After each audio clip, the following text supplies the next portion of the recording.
G'day guys, in this video we're going to look at first angle orthographic projection. We're on page 24 of the Mind Action Series grade 10 textbook, and we're going to be starting with task 1 today. You would have been familiar with third angle orthographic projection last year, and this is probably the first time you've seen or will have drawn a first angle orthographic projection. But very simply, last year in third angle orthographic projection, you would have had your top view at the top, front view at the bottom, and your side views adjacent, left on the left and right on the right. This is slightly different now. So for first angle orthographic projection, we have the top view at the bottom, we have the front view at the top, we have the left side view on the right, and we have the right side view on the left. So in this drawing, you'll see they want us to complete the front view, the top view, and the left side view, right? Notice that all blocks are 10 by 10, so 10 wide and 10 high. So that will guide us when we measure each part or feature of the object. All right, so let's go ahead and draw that, and let's quickly just label where those views are going to be positioned, just so that it reminds us as we draw this for the first time. So remember what I said, the top view is at the bottom, so I'm just going to put top view here. We're going to have the front view at the top, right? And we're going to have the left view on the right. If we draw over those labels, it's fine for now, but that's how we're going to do it. Right, the other thing I'm going to do here is I'm going to set a 10 mil margin left, right, and above and below the vertical and horizontal axis. So I'm going to go 10 to the left and 10 to the right of the vertical axis, and I'm going to go 10 above and 10 below of this vertical axis over here. So 10 above and 10 below. Right, and then what I'm going to do is take my T-square, right, and I'm going to go and start to draw these in nice and lightly, please. Okay. Just check my pages straight. Right, let's go above. Drawing looks a lot darker than what it actually is in front of me. Right, so we've got 10 above and 10 below. You would see that my page isn't as straight as it could be, but there we have it. And we're going to go 10 left and 10 to the right. Okay, there we go. Rightio. Okay, so our drawings will start at these points over here.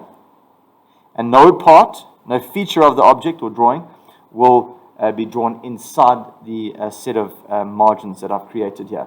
Okay, so let's go ahead. Let's start with our top view. If we have a look at the top view, you'll notice that the total length of the top view is 1, 2, 3, 4, 5, 6, 7, 8. We have a total of 8 blocks, which gives us 80 mils. So what I'm going to do here is create a framework first before we finish, or before we start to go corner to corner, edge to edge, which you can do later on as you get more used to these drawings. So we got 8, right, length, and if we want to have a look at the total width here, we have 1, 2, 3, 4, 5, 6. So we're 8 by 6. So everything we see in the top view, which I'm going to highlight green, we'll see that in the top view, that panel in the top view, and we'll see these slopes here in the top view, right? We're going to start off by constructing a 8 by 6 or 80 by 60 mil rectangle in which those features of the object will be positioned. All right.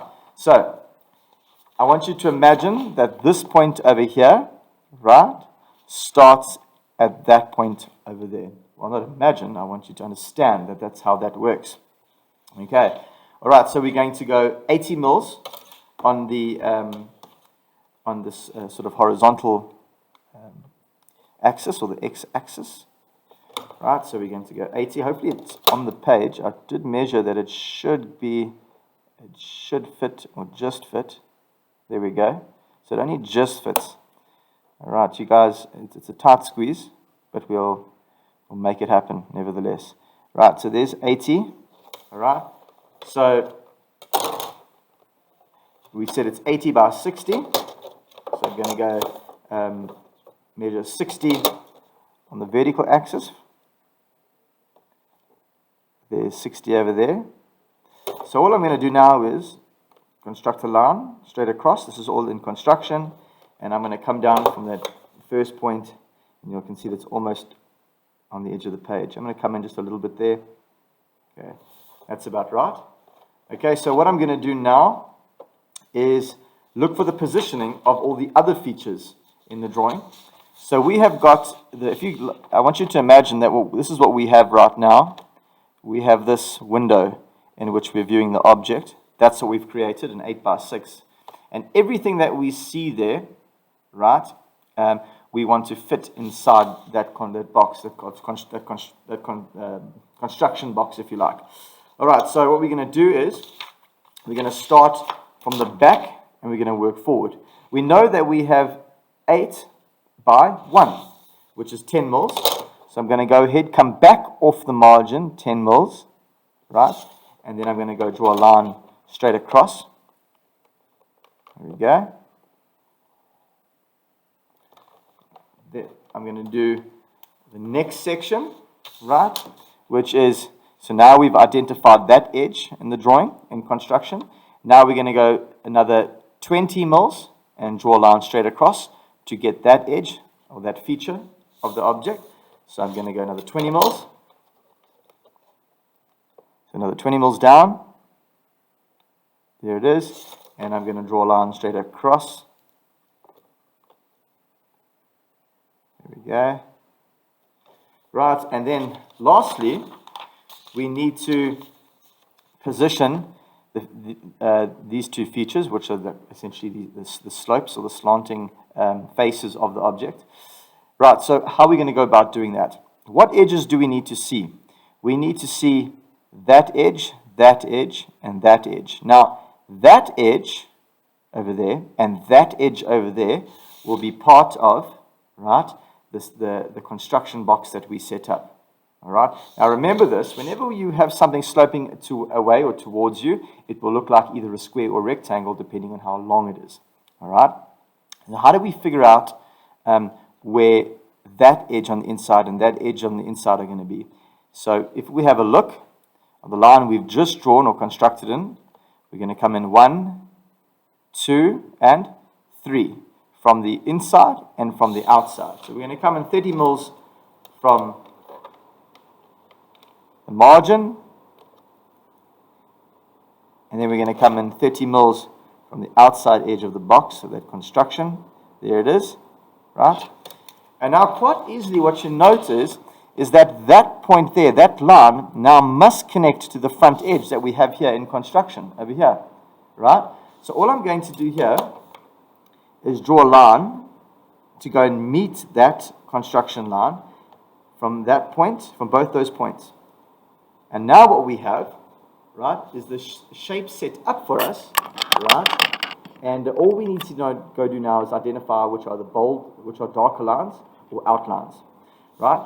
So we know that this rectangle at the back there are outlines or hard edges, okay? So I'm going to go ahead now and I'm going to do those hard edges. So here's my rectangle. Remember, it was 8 by 10. There it is.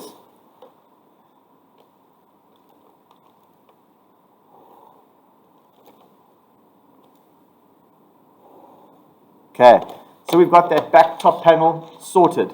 Now we need the next panel that's lower down. Remember, we don't see things lower or further away from the eye. They all sit on the same plane when we see them in 2D. So we've got a 4 by 2.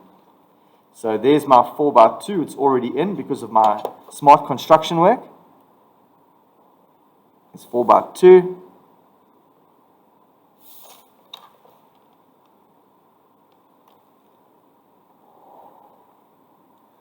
Right, so there we have it. So not 4 by 2, 8 by 2. So that feature is in. The next feature is obviously the two slopes that we've already drawn in. So this edge over here will be seen over there. There's the inside edge over there. There's the hole or space in the middle over here. And then we have the other panel over here. So let's go and finish that feature in darker detail, all these features.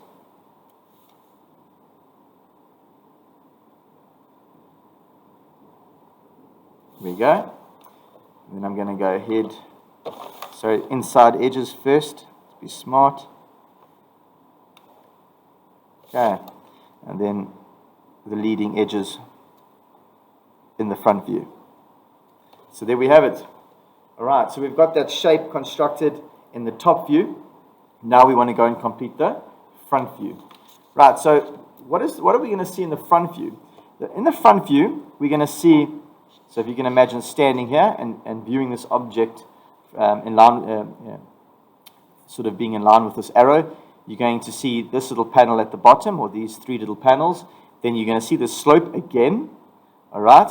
And then you're going to see this 8x2 panel at the top. So we're going to see those. I'm just going to color in with my pencil the faces we'll see, and then we're going to see these little, that little bit of space at the bottom there. So we need to essentially have 8x2 rectangle top, if we're thinking of the top down, right? Then I want you to have a look at this. How do we identify how much space the slope takes up vertically? Well, if you go from that, use that point, and that point is a reference, and you move across and up, you'll notice we have 1, 2, 3 by 1, 2, 3. So the total height from the front and side view is 3, and the total length or width will be 3. All right, so that's key as we draw the next portion of the view. Now what we want to do here is we want to carry every single edge line that you see running vertically in the top view. So that line there, we're going to take up. That line there, we're going to take up. And then we're going to bring that inside edge there. That outside edge up. Right. So what are we going to do now? Completing the front view, we're going to start with the bottom and work up. What you'll notice here is that we have on the left and on the right 3 by 1 in height. So 1 in height would then be 10 mils. Remember, we start there where the two margins intersect. So I'm going to go 1 in height, right? And then I'm going to draw a construction line straight across. Now, a lot of you know by now that there's a space in the middle here, but don't worry, it's only a construction line. Right. Now, as we move up, right, we find ourselves with another edge. This edge here we will see in the front view. And how high is that? Well, if we run down the side here, we know that that's 1, 2, 3, 4 high, which gives me 40 millimeters. So I'm going to go up 40 mils. Right, so there's the start. We're going to go 1, 2, 3, 40 mils. I'm going to do a construction line straight across there. Right, and then lastly, we have this panel of 2 by 8, so we're going to go up an additional 20 mils. All right, so we're going to go from that point up an additional 20 millimeters.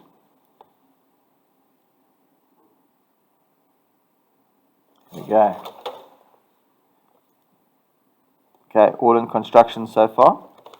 Right, so there we have it. The shape is there. You probably can see it already. So let's go over it. Let's go over it in dark.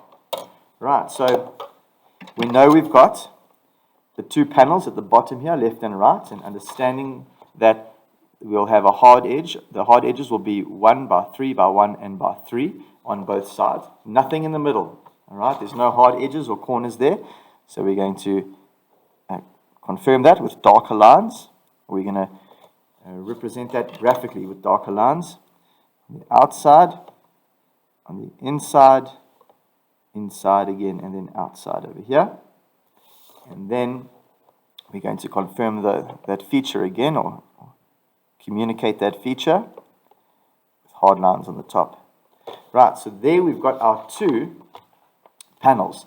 Now what you can't see and what would be there, if you had to run back, there's our two panels. If we had to run back along there, we would most definitely along the bottom have 1, 2, right, 2 units of an edge along the bottom that meets the ground level. So what we need to do is continue a hard line across there, right? That will give us the base of the object in that hole. All right, good.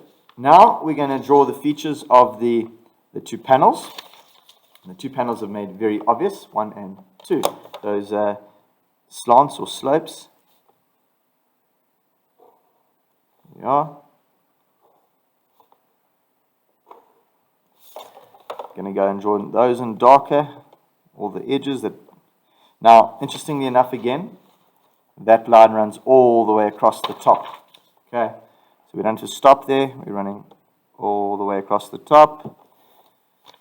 And then above that, you won't see that. That's top view. Then you're going to see that the rest of that is 2 by 8, and you can see we've already got it constructed. I'm going to go ahead and draw that. Great. And finish it off along the top. There we go. So top view done, front view done. Now we need to do the left side view, right? So how we're going to do this is we're going to take our 45-degree set square and create a line to deflect edges and corners. So I'm going to go to where my axes intersect, and I'm going to construct a 45-degree line through that quadrant. Right. Now, it's a little bit darker than what I've done it, but that's okay. Here it is.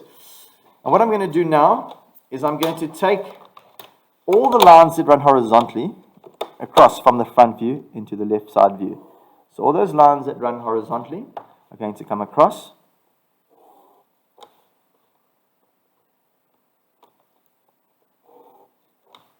Right, we've already got that line there, which is our margin. We have our margin at the top. Again, all our horizontal lines, we're dragging across to this 45-degree, which is going to, in a sense, deflect up into the left view. So now we're going to take all the intersecting points on my 45, and we're going to project these up into the left view quadrant. 1, 2, and 3. Okay. So now we're seeing this object from the left view. All right? And so what you're going to see is this portion of the object over here. Okay, it's got a sort of an L, fundamentally a type of L shape. We know that this L shape is 1, 2, 3, 4, 5, 6. Did I have to count that? No, I didn't. Because the height of the object has already been projected across from the front view. Right? The width is 1, 2, 3, 4, 5, and 6. Right? Do I have to go and draw that in? I don't. Because the 6, which is the 60 mils, has been projected across from the top view onto my 45 and then up to the left view quadrant. So, in a sense, all my corners or edges from both views, heights and widths, have been projected into the left view, and essentially what I need to now go do is find the shape within my intersecting projections. So, if we're looking at the left view, I want you to understand that this edge over here will be against the margin, right? So, we know that if that's the case, there's my margin, right? And I'm going to go and draw it in dark so that you understand what I'm saying, right? So there's the left view of 60 millimeters drawn in. Now have a look here. We have this little protruding 2 blocks, right? Look where it is. There it is. It's that portion that protrudes, right? That's it there in the front view. So it's the same height. We've carried it across. So I can go ahead, right? And I can join that point to give us that edge over there. And then I'm going to come down to, that's already there. You'll notice my 20 mils is already there for me to come down in position. Now, the width of those 2 blocks I've carried across from the top view and up. So you'll notice that that's already there. So you can see the object or the shape is actually there already. I just need to go and finish it. Right. Now, interestingly enough, again, the width, right, of my slope or Now, slope, we'll call it a slope, has then been projected across and up. Now, the bottom of that slope or slant is in line with this projection, and the width is that projection. So we know from start to end, it cannot go wider than that, right? And we know it cannot be higher and lower than that. So what we're going to do is be smart and recognize that the slope is going to run from that point there to that point over there. Okay. Good.